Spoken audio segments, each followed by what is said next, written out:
Alam ninyo, may napakahalagang katanungan ito eh. Pero hindi pinapansin ng mga kwanito. Hindi pinapansin ng mga media, hindi pinapansin ng mga vlogger. Kasi mahirap itong ipaliwanag eh.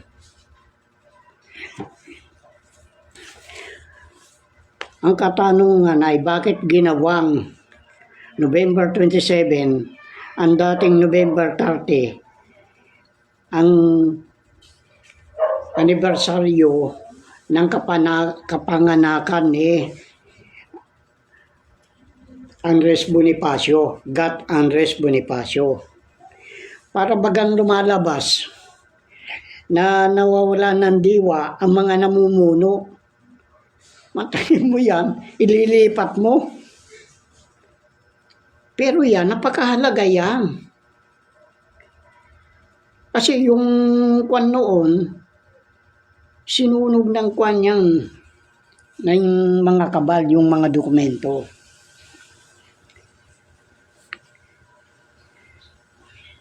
Ngayon, ang patotoo ng nawawalan ng diwa ay yung nung pumunta si Reyna Siva kay Haring Solomon. At ang kanyang sinampahan na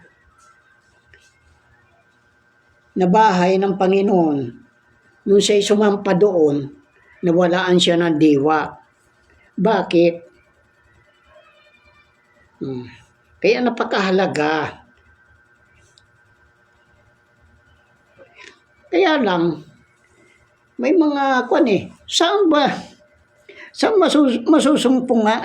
Yung nawalan siya ng diwa, makikita ninyo doon sa 1 Hari 15. Subalit, saan masusumpong ng karunungan pagka ito'y nawala ng diwa?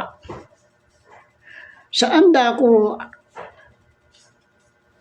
ang pagkaunawa sapagkat hindi nalalaman ng tao ang halaga niyaon at na masusumpungan rin sa lupain na may buhay. Kung ganun, nasa huling kapanahunan na tayo. Yan ang sinasabi ko noon pa. Kaya lang, hindi mahirap kasi akong paniwalaan. Napakaikli na ng panahon, kaya ang sinasabi ko, ituwid ang sarili. Eh kung ayaw nyo, nasa inyo lang yan. Kaya sinasabi naman ng kalaliman, babasahin ko na lang dahil ito, kagagawa ko lang ito eh. Kinuhan ko, pinag-aralan ko. Hindi ko pa masyadong kabisado. At sinasabi ng kalaliman, wala sa akin. At sinasabi ng dagat, hindi rin sumasa akin. Kung gayon, hindi itong mabibili ng ginto. Napakahalaga nito, itong karunungan na ito. Di matitimbangan ng pilak ang halaga niyaon. Yan ay makikita ninyo doon sa Job 28, 12 to 15. Sino ang itinuring na Reyna ng Siba?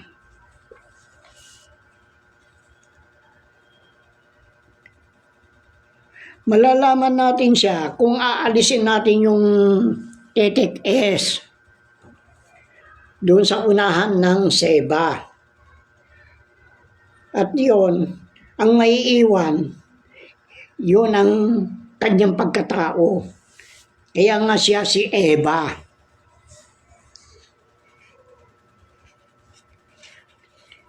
Paano naman ang pangalang Ahas? Ito makikita nyo doon sa Isaiah sa 38 eh. Ang Ahas, letter C, hindi letter S. Ngayon, tatanggalin mo yung letter C, kukuha mo, ipapasok mo yung letter S doon sa dako na pinagtanggalan mo. Kaya magiging Ahas.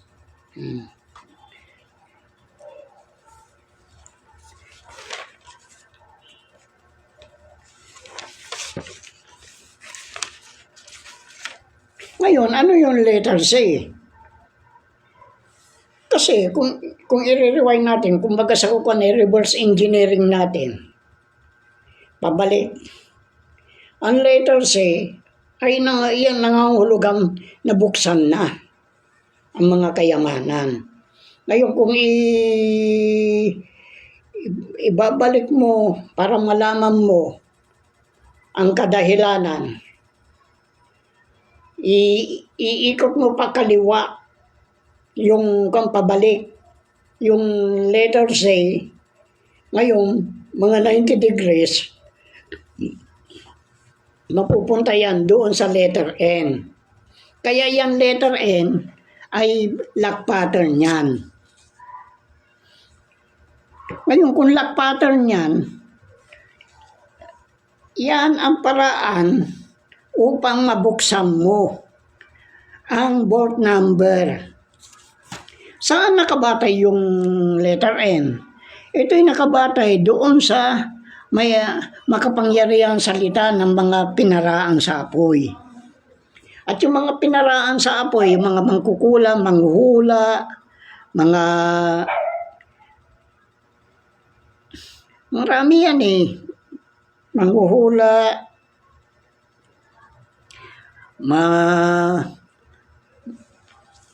makikita yan doon sa 1 Hari 21, yung tungkol sa buhay ni Manases.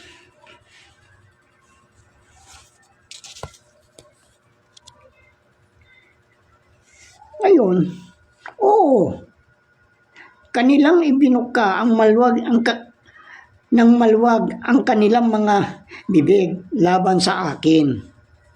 At kanilang sinabi, aha, aha, nakita ng aming mga mata. Yan ay yung awit 35:21. Sapagkat kung ipipihit nga ay yung letter C ay magiging letter N. Sapagkat ganito ang sabi ng Panginoon, ako'y magpapauna sa iyo. Kaya yan bukas na yan.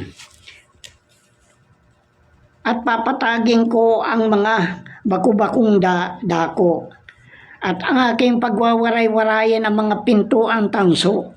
At aking puputuli ang mga halang na bakal. At ibibigay ko sa iyo ang mga kayamanan nasa kadiliman, mga natatagong kayamanan sa mga lihim na dako. Yan ang sinasabi ko. Kasama na yung mga treasure dyan. Kasi nung yung kaibigan kong si David, isinakay siya ng isang higante dito sa palad niya. Ang upo niya noon, nakaganon lang siya doon sa ibabaw ng palad niya eh. Ngayon, ilang hakbang lang, nandoon na sila. Pero yung higante lumiit eh. Yun ang kwento niya sa akin. At meron silang pinasukan na butas. Ngayon, nagpatihulog sila doon. May baging, doon sila kumapit. At tamang-tama, natagpuan nila 2 barkong maliliit. Doon sa mga barko na yun, natagpuan nila yung mga treasury van. At nung pumunta sila sa ikalawa, ang natagpuan niya doon yung saradong tubo doon sa harapan ng balilikod na ng timon ng barko. Ngayon, diyan ngayon nakabatay yung sinasabing pag-urong ng November 27 mula sa November 30, yung kapanganakan ni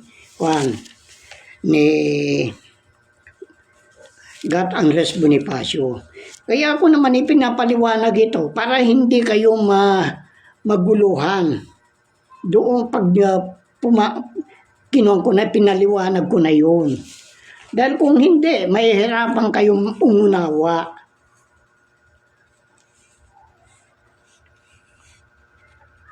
Noong 1993, Pagkaraan ng 4 na taon na yung diktador na Marcos, si Ferdinand Idralim Marcos, EPM, ay namatay. Pagkaraan ng 4 na taon narito, ipinasunog ng mga ng mga kabal at elitista yung mga dokumento sa ABS. Ngayon, kung ipinasunog yun, nawalaan na. Kasi magpapatuloy lang sila ng kaya nga doon, nakita nila yan, yung letter C. At yan, makikita mo doon sa ng Russia. Kaya nga ito si Duterte, pagkaupo niya, pumunta kagad sa Russia. Oh, anong ginawa niya doon? Kasi yung letter C. Ngayon, nung makapunta siya doon, 1 araw lang yata o 2 araw, pinaputok yung gera doon sa Marawi. Kaya itong mga Maranao na ito, nagsikalat na. Hindi na bumalik doon. Ay, sino may gawa nun? Kaya ito, may pinag-uutos ng CIA ito. Sa ikaw ba naman?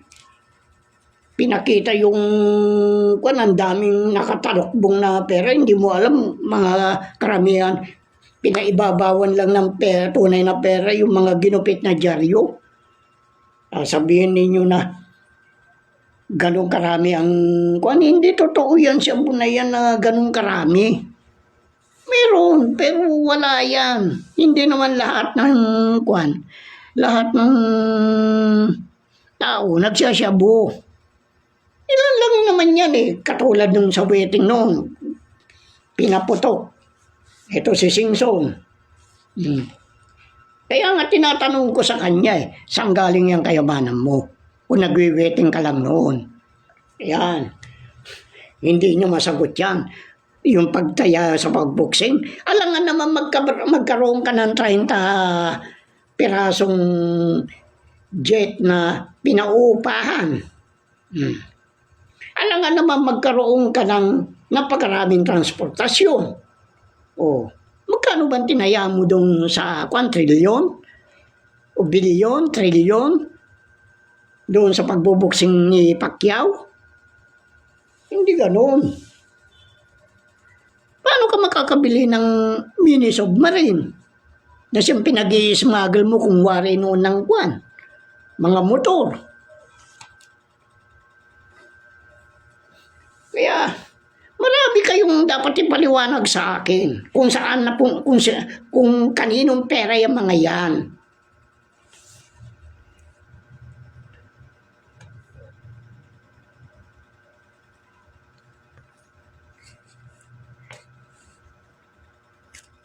Kaya yung pagkasunog doon, nagpatuloy yung biyaya ng mga elitista at mga kabal. Sino ba mga elitista at mga kabal? Yan, makikita mo, yan yung Committee of 300 na nasa ilalim ng Alpha Omega World Martial Program. Yan.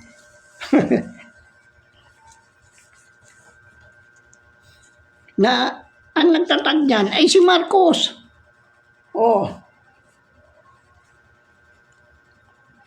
Pagkaraan ng 10 taon, mula doon pagkasunog ng mga dokumento, mabuti nga nagkaroon ng may nagkaroon ng whistleblower Ito nga si Christoph Meli, yung night guard ng UBS. Kaya yung upang manahimik, maaaring binigyan na siya ng malaking halaga. Ngayon, ito naman UBS, bakit pumayag na sunugin? Kaya yan, pinagtayo naman siya ng isang trust fund yung hedge fund. Ito yung Credit Suisse. Nakakwan din ang BlackRock. Kasusyo siya dyan.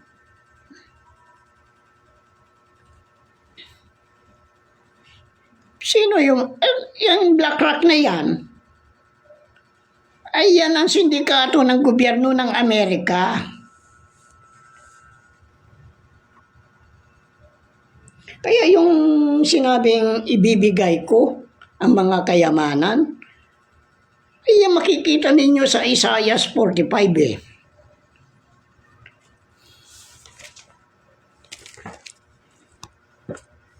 (45) 2 at saka 3.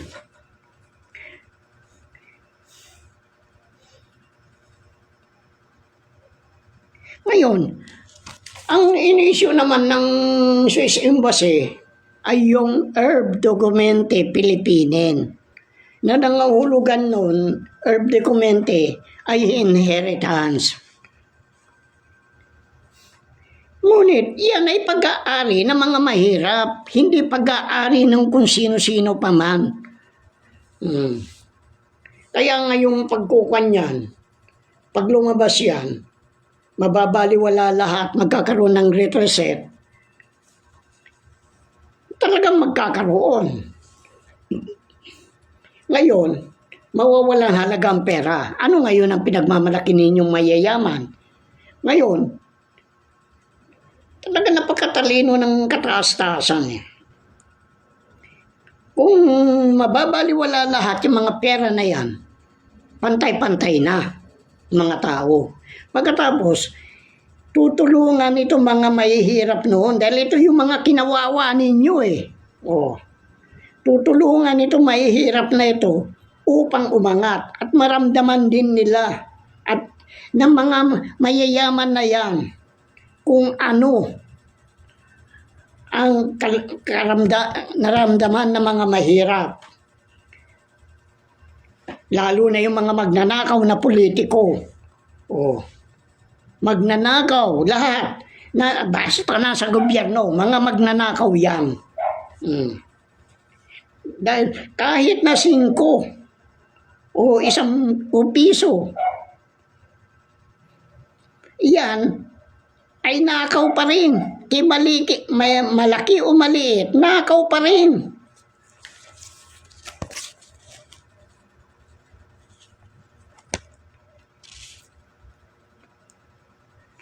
Kaya yung inheritance na yan yung sovereign wealth. Yung sovereign wealth na yan yung pinakikinabangan ng mga Marcos ngayon. Sabihin ko sa inyo yung totoo.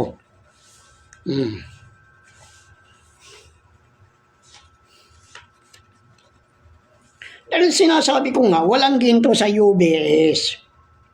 Kaya nakapagmalaki si Marcos dahil ang ginamit niya yung nakakakuan sa Central Bank noon na pinakinabangan ng mga Ayala, Antonio Ayala and family. Pagkatapos, naitayo nila yung BPI. Ngayon, kaya ang tingin nila kay Marcos talagang napakayaman dahil nga doon sa yung pera ay yung mga treasury bond na nandoon sa Central Bank of the Philippines, pinalitan niya. Ginawa niyang PNB. Kaya yung PNB New York na yan ang piggy bank ng mga Marcos noon. Napapakinabangan nila. Pero may isang tao na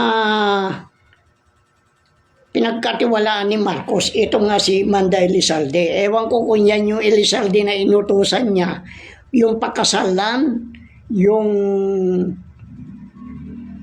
prinsesa ng Tibuli, para masabi na indigenous people, para yung mga Ipralo ay makuberan sa kanya, para ligtas siya. Ginamit niya yung Ipralo, yung tarantadong Marcos na magnanakaw na yan. yang diktador. Pero hindi naman nila naintindihan yung salitang tibuli. Oh. Kasi yan, nakabatay yan doon sa Tiburcio Villamor, Marcos, Taliano, Tagian Deport. Kailangan ma-interpret mo yon. Gawin mo tig-7 letra yan. Pagkatapos bababa ka. Gawin mo tiga-6. Pagkatapos bababa ka na, gawin mo tigli-5. Sa tigli-5, doon ka lang makuha na. Magiging 3 na lang. Tiburcio, TBM, Tiburcio, Villamor, Marcos.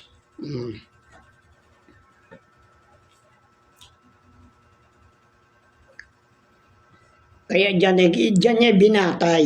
Ay, sino nagtuturo kay Marcos? Kaya nga yan, lagi nagpupunta doon sa Sacrifice Valley. So, sustentado nila yan, yung babae lang doon.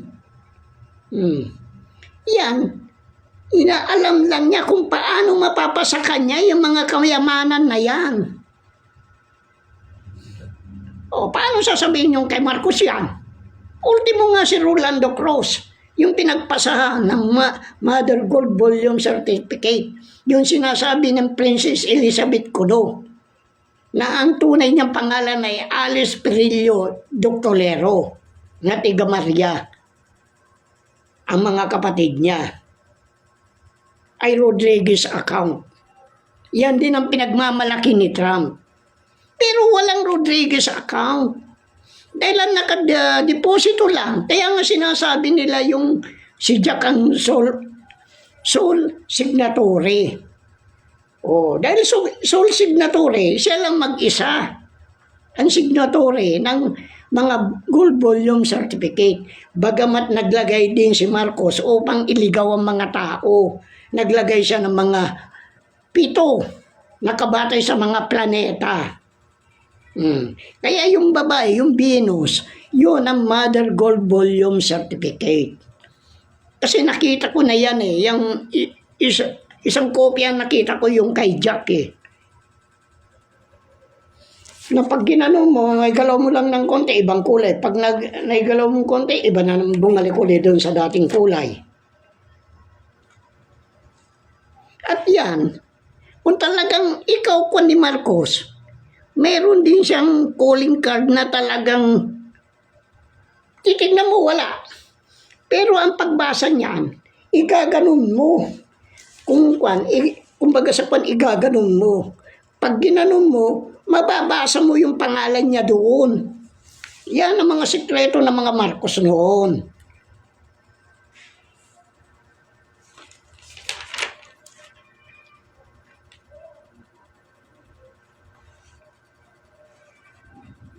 Ngayon, kailangan masira ang programa niya. Yung Alpha Omega World Martial Program. Pero dinagdagan nila ng development upang maligaw siguro ako. Alam ko yan na yan ang mulat-mula pa Kaya mga siraulo yung mga nagkukuhan dyan. Alpha Omega World Martial Development Program. Nako, ulol.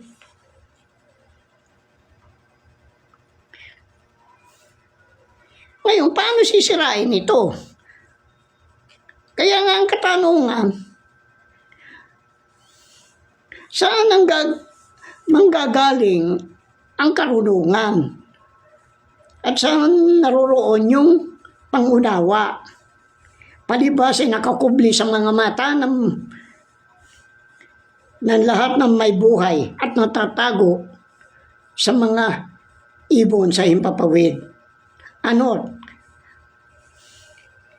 Ang kapahamakan at kamatayan ay nagsabi, narinig namin ang mga paksang ng ang bulong-bulungan niyaon. Yan makikita nyo doon sa Job 28, 21, 22, 22. Ngayon, yung salitang aha, amin narinig. Ngayon, kung susubukan ninyong tanggalin yung yung letter A doon sa ulian ng kwan, kaya matitira ha. Ngayon, subukan mong kunin yung job, yung letter J doon sa hoob at ilagay mo doon sa unahan ng A. Ngayon, kaya mababasa mo ngayon, ha. Ngayon, sino si ha? Yan ay yung kanyan yung hukom ng mga ama ng mga ulila at saka hukom ng mga babaeng balo.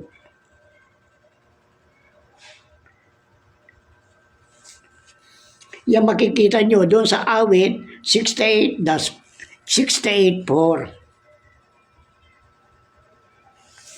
Kasi talaga napakasakwan ito Ngayon, makikilala ang alpha omega kung yung titik A na inalis sa aha ay papalit ang titik J. Ito magiging A, O, B. Ngayon,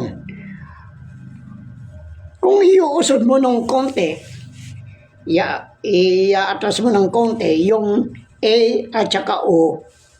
Pagkatapos na nakahiwalay ng konti yung B, ay magiging, ang B ay makikita sa awit 1199 na nagsasabi, sa paano lilinisin ng isang binata ang kanyang daan sa pagdinig doon ayon sa kanyang salita. Ngayon, malalaman mo kung sino yung binata na yun. Yun ang nagsasabi siya si Beth. Kaya ang alpha omega ay si Beth. May mga palatandaan yan, pero hindi ko po basta-basta ibibigay.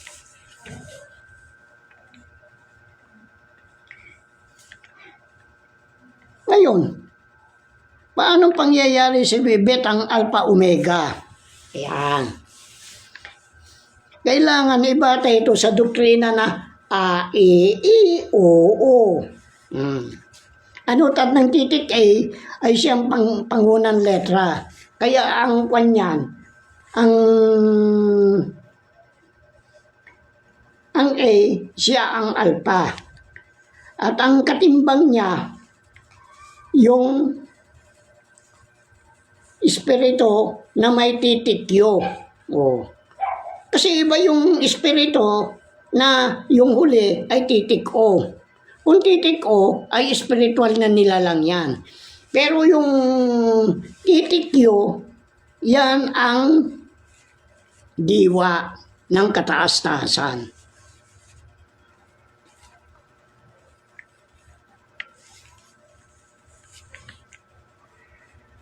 Kaya yung sumunod, yung E at saka O, yan ay spiritual na nilalang na. Kung spiritual na nilalang yan,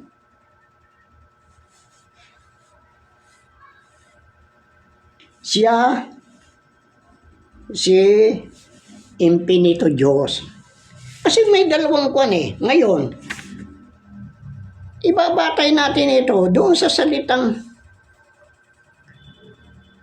ikuha muna natin itong letter I. Ang letter I ay sa wikang Tagalog ay ako. Kaya yun ang nasa gitna. Ngayon, diyan mo makikita yung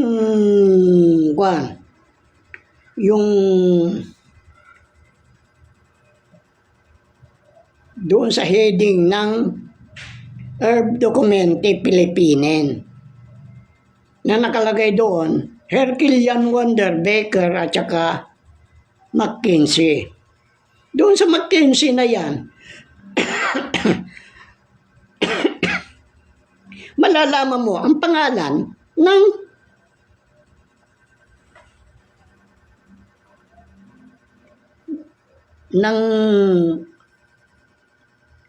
Infinity Diyos, yung kanyang pangalan dito sa lupa.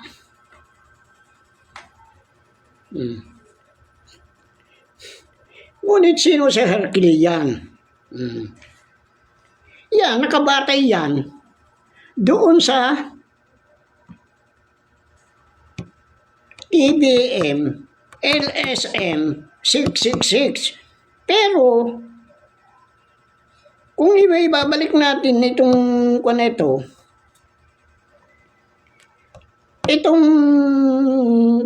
yan ang Becker. Sino ngayon ang Becker? Hindi ba si Jesus? Dahil sa tinapay. Nagmamasa ng tinapay. Kaya yung mga doktrina na yan, mahalaga yan eh. Diyan nakabatay yung alaala,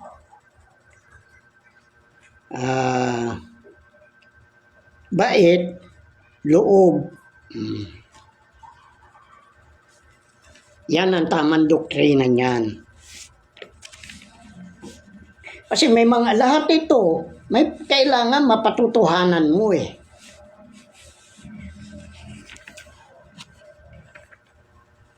Ngayon, maliwanag niyong, kasi nakabatay yan doon sa Ama ng Diyos Ama. At yung unang Ama, siya ang pinanggagalingan ng mga utos sa mga spiritual na bagay. Pero yung mga kasi, itong mga spiritual na bagay naman, sa buong akala nila, likas sa kanila yun. Kaya, ang alam nila,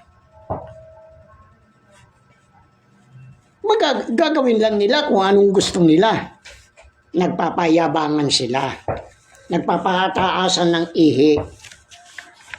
Maliwanag na yung Ama, unang Ama, ay yung Nono, na siyang diwa ng pangalawang Ama.